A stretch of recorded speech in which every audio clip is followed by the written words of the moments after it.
So, today we're jumping into a field of study that completely flips the script on who the experts are. It's called MAD studies, and it's an area of knowledge built not just about people with mental health challenges, but by them. We're going to unpack what the power of lived experience really means. All right, let's kick things off with the big question. The one that's really at the heart of all of this. What if the real experts on mental health aren't just the clinicians or the researchers, but the people who've actually lived it? The ones who've been through the challenges and had to navigate the system firsthand. And you know that one simple but really powerful question? That's the spark. It's what kicked off a whole new social and academic force. A movement that isn't built on dust-steal theories, but on something you just can't argue with, real lived experience. So, at the heart of it all is what's called the lived experience movement. And it's pretty much exactly what it sounds like. A collective effort led by the very people who've personally navigated mental health challenges, psychiatric treatment, or even institutionalization. We're not talking about knowledge from a textbook here.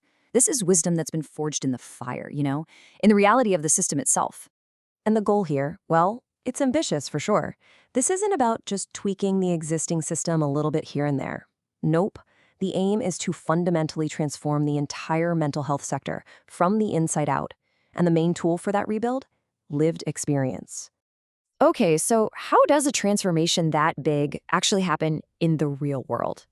I mean, it's a great idea, but what does it look like on the ground?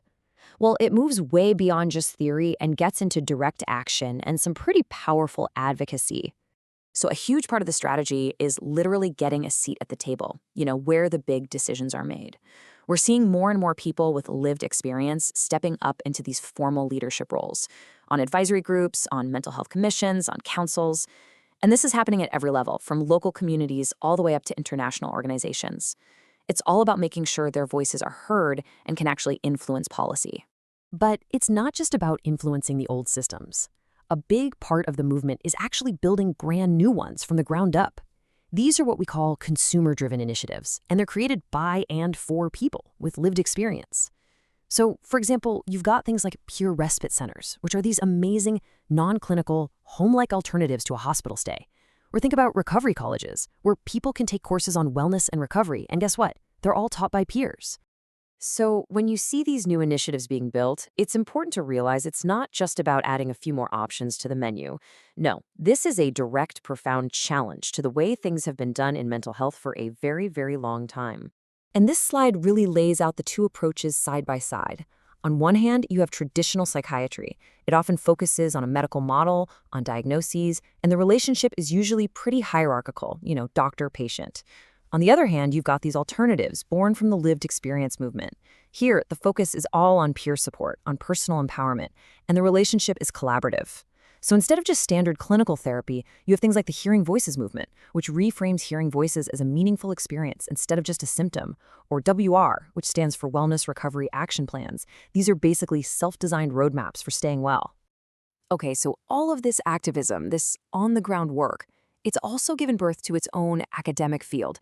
This is what provides the theoretical backbone for the whole movement, and that field is MAD studies. So what exactly is MAD studies? Well, you can think of it as the academic arm of the movement. It looks at madness and mental health, but not just as a medical problem. Instead, it looks at everything through a critical lens, a social justice lens. It starts asking the tough questions like, who gets to decide what's normal? And it really challenges the systems that might be causing harm, even unintentionally. You can really boil down the work of MAD studies into three key things. First, it puts the power structures within the mental health system under a microscope. Second, it deliberately puts personal experience front and center, saying, hey, this knowledge is just as valid, if not more so, than traditional theory. And third, it takes all that academic work and uses it as a tool to push for social justice and advocate for human rights. Now, what's really cool is that this combination of activism and academic work isn't just happening in a few isolated places. Not at all. It's scaling up big time. It's connecting people all across the globe, and it's forming this really powerful international network.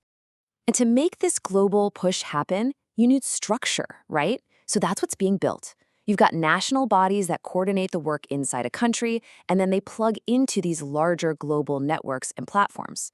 The whole point of these mechanisms is to connect everyone and just amplify the movement's voice on the world stage.